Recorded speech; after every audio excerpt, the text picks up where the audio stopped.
here we are. And then,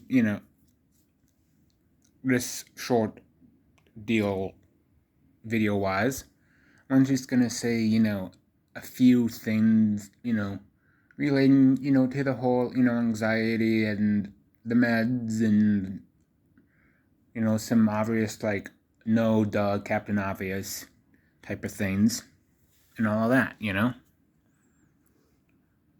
Okay, so, for one, obviously, by now, one knows that one has started anxiety meds because, life can be just that adorable sometimes and all that. So, we obviously take them. And obviously, one needs to be careful with meds just so you don't, mess yourself up, per se, And one of the instructions on the little med bottle thing is that it says one shouldn't drink alcohol while taking this medication and all that. So, and I'll admit, there was, I'm looking at that and I'm thinking, like, okay, obviously, one shouldn't drink, period. And now it's like, well, on the med where it's like, we can't, or at least, shouldn't. But, I'll admit, there was like a thought in the back of the head, and it was like, okay, why not just do like the non-alcoholic stuff? Beer wise, There's stuff that's like straight up like legit non-alcoholic, and 9 times out of 10, there's the less than point whatever and all that.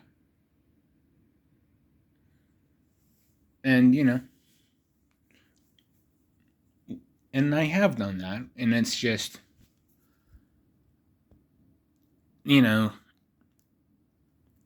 kind of like almost like odd to do that, because that could just like lead into BS, so to speak, and it obviously has, with, what is it, like rum, brandy,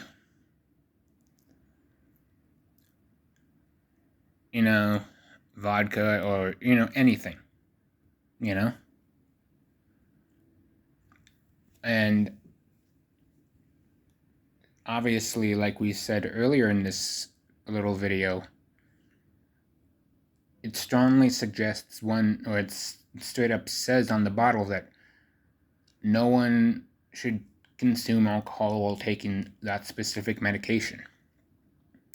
And not necessarily proud to admit this, but one is obviously, tripped up in that department, per se. And it's,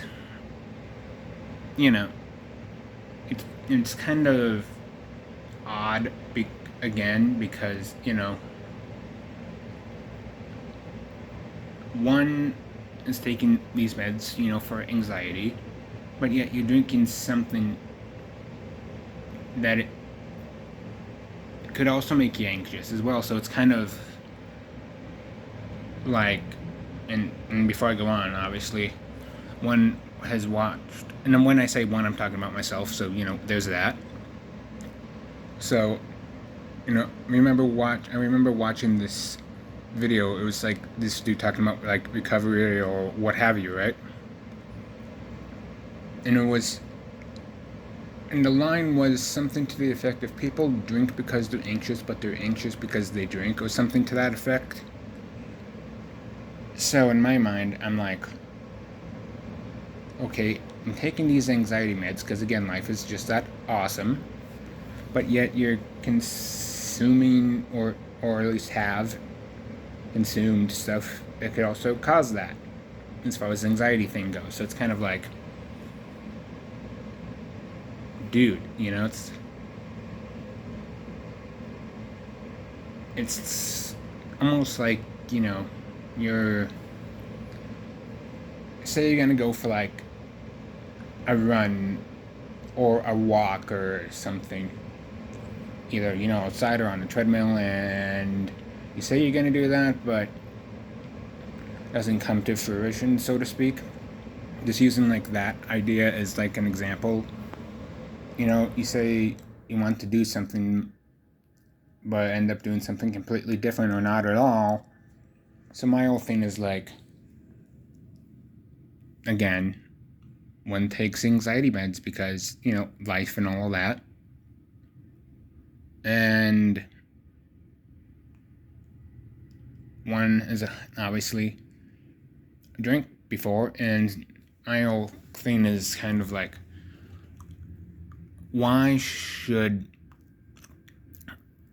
I you know, continue, you know, down in the funny juice, so to speak, while one's on the anxiety med? Because that wouldn't make any sense. You know, it's kind of like, you're not like, it's like you're, you know, again, to use the treadmill thing, it's like you're moving, but in a sense, not really. So, you know, this is me, you know, trying to say that, you know, if one wants to, you know, get a hold of this anxiety thing and, you know, have it, you know, working out smoothly, one obviously needs to, you know, knock off, you know, I guess certain traits that could, you know, possibly make the anxiety stuff even worse, you know? So, you know, there's that part. So, yeah, those are the, essentially, you know, the two things one wanted to say in this video and all that. So, yeah, with that and all that good stuff, that's about it. Peace out.